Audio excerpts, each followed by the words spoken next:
L-Ispettur Xarlo Qasa xed li mill-investigazzjoni li saret jirriżulta li l-ammont ta' kannabis li nsterqet minn kontejner tal-AFM f'Ħalsafi kien jammonta għal 132 kilo u mhux 226 kilo.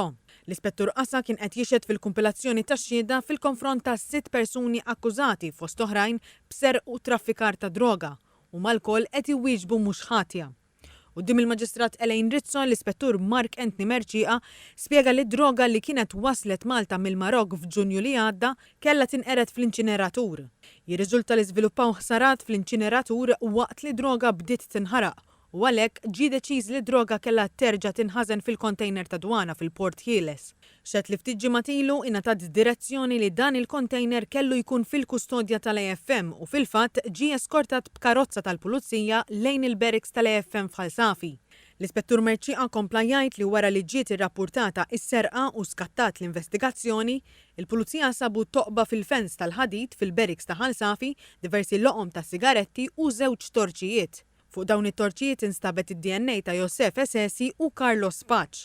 Mill-filmati li ġew elevati mill-post deru fost oħrajn iż-żewġ persuni jiftħu is-siġil tal-kontejner, joħorġu id-droga ipoġġuha f'basktijiet tax-xiri u jaħduha fil-karozza. Dawn il-movimenti deru jsiru mill-istess persuni 3 darbiet. Ġew elevati wkoll filmati mit-toroq li minn Ħalsafi jagħtu għal Ħażebbuġ fejn hemm il-garaxx tax-Xona Tart li fih allegatament kienet qed tinżamm id-droga.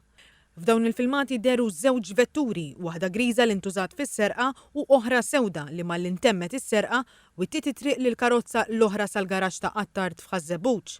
Mill-filmati deru wkoll Esesi babas in-numri tal-pjanċi tal-karozza l-griża, Qattart jiftaħ il-garaxx u l-aħwa paċ jidhru joħorġu l-basktijiet mill-karozza l-griża u jdaħluhom fis-sewda li allegatament bdiet tinstaq minn Krista Gawċi.